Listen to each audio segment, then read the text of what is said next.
ข่าวพยากรณ์อากาศพยากรณ์อากาศประจำวันที่20มีนาคม2026ความกดดันต่ำของอากาศร้อนยังจะสืบต่อปกคลุมอยู่ทั่วทุกภาคของประเทศลาว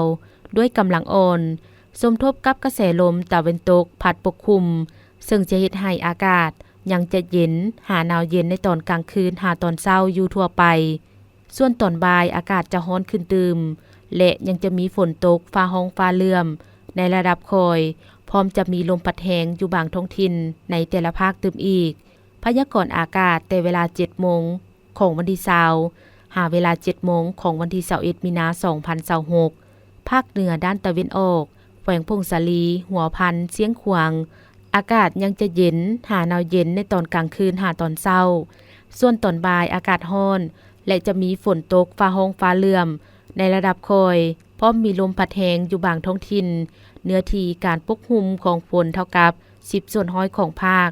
อุณหภูมิในระหว่าง13-30 องศาภาคเหนือด้านตะวันตกแขวงหลวงน้ำทาบ่อแก้วอุดมไซหลวงพระบางไสยบุรีอากาศจะเย็นในตอนกลางคืนหาตอนเช้าสำหรับตอนบ่ายอากาศจะร้อนขึ้นตึมอีกและจะมีฝนตกฟ้าร้องฟ้าเหลื่อมในระดับคอยพร้อมมีลมพัดแรงอยู่บางท้องถิ่นเนื้อที่การปกคลุมของฝนเท่ากับ10%ของภาคอุณหภูมิในระหว่าง15-36 องศานครหลวงเวียงจันทน์อากาศยังจะสืบต่อร้อนอยู่ทั่วไปพร้อมจะมีลมพัดแรงเป็นบางโอกาสอยู่บางบริเวณอุณหภูมิในระหว่าง23-37 องศาภาคกลางแขวงเวียงจันทน์บริคำไซคำมวนสวรรณเขตอากาศยังจะเย็นอยู่บางท้องถิ่นในตอนเช้าส่วนตอนบ่ายอากาศร้อนอยู่ทั่วไปและจะมีฝนตกในระดับคอยพร้อมมีลมพัดแรงอยู่บางท้องถิ่นเนื้อที่การปกคลุมของฝนเท่ากับ10%ของภาคอุณหภูมิในระหว่าง18-37 องศาแขวงไส้สมบูรณ์อากาศเย็นในตอนกลางคืนหาตอนเช้าส่วนตอนบ่ายอากาศร้อนและจะมีฝนตกในระดับคอย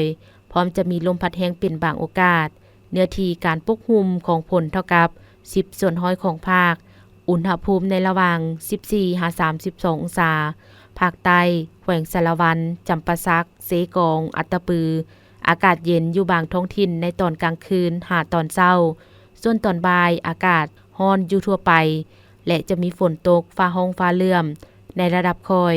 พร้อมมีลมพัดแรงอยู่บางท้องถิ่นเนื้อที่การปกคลุมของฝนเท่ากับ20%ของภาคอุณหภูมิในระหว่าง16-37 องศาสำหรับเขตภูเพียงบริเวณอากาศเย็นหาหนาวเย็นในตอนเช้าและจะมีฝนตกในระดับคอยพร้อมมีลมพัดแรงอยู่บางบริเวณเนื้อที่การปกคลุมของฝนเท่ากับ20%ของภาคอุณหภูมิในระหว่าง12-26 องศา